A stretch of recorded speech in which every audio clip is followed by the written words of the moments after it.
Zap, I'm a Mind Reader by Dan Greenberg.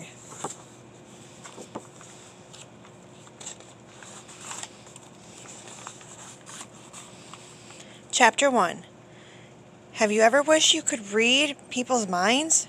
Tune into their heads and hear exactly what they're thinking? Well, forget it. You wouldn't like it. I know. I did it. And it wasn't a big treat at all. Believe me. I guess I should begin with the beginning. My name is Zach. I'm 10 years old. I live in New York City, and I am in the 5th grade at the Hance Hyde White School for Boys. Ever since I was young, I've been interested in weird stuff.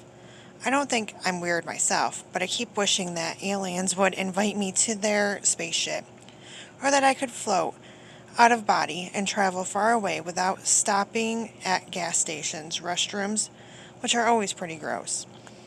Science is probably my favorite subject. It teaches you stuff that is at least as weird as reading minds. For example, do you know that a tycone is? A tycone is one of the tiniest things in the universe, tinier than an atom, even. If it travels faster than the speed of light, a techno travels as fast. It goes where it's going before it starts. If you were a tycone, you'd never be late for school. You'd get there before you left home. I learned that in science class. The time I want to tell you about happened in science class. Miss Ch1&2 is my science teacher.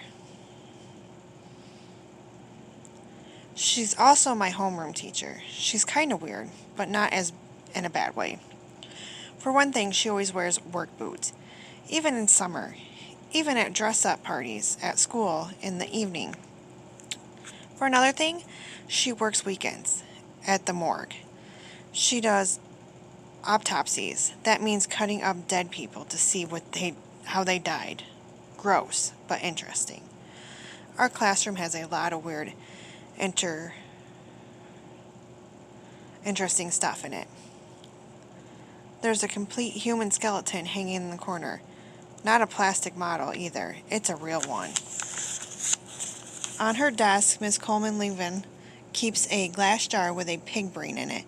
And if we have lots of class pets, but not the cute furry kind, we have a piranha fish and a tarantula and a snake. The piranha eats goldfish. The snake eats mice, which is kind of gross. Miss Ch1&2 feeds them when we're not around. I don't think it bothers her at all. One day, I wanted to tell you about Miss Ch1&2 is helping us do a experiment. It was with a small electric motor. I was hooking one up. By accident, one of the wires fell into the beaker of water without thinking. I reached in and pulled it out. Suddenly, my hand got all tingly. I felt as if sparks were shooting out of me. Zach, Miss Ch1&2 came rushing over to me. Are you all right? Sure, sort of, I said. I really couldn't tell at that point. If you want to know the truth, I was too busy watching the little fireworks that were going off, pop, pop, right in front of my eyes. Then I totally blacked out. Chapter 2. How are you feeling, dear? Said a strange, echoey voice. It was the school nurse, Miss Crump.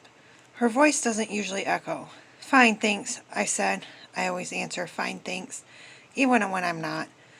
I found that when people ask you how you are, they don't really want to know. They only want to say you're fine so they can get on to the next thing. By the way, I said, why am I here? Don't you remember? Said Miss Crump in an echoey voice. Sure, sort of, I said. But tell me anyway. Well, you got an electric shock in science class, she said. You put your hand in a beaker of water that had live wires in it. It knocked you out. Oh, right, I said. I remember that.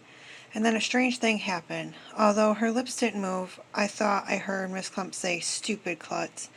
You're lucky you didn't electrocute yourself. Excuse me, I said. What, said Miss Crump? You just called me a stupid klutz? Miss Crump's face turned bright red. I said no such thing, she replied.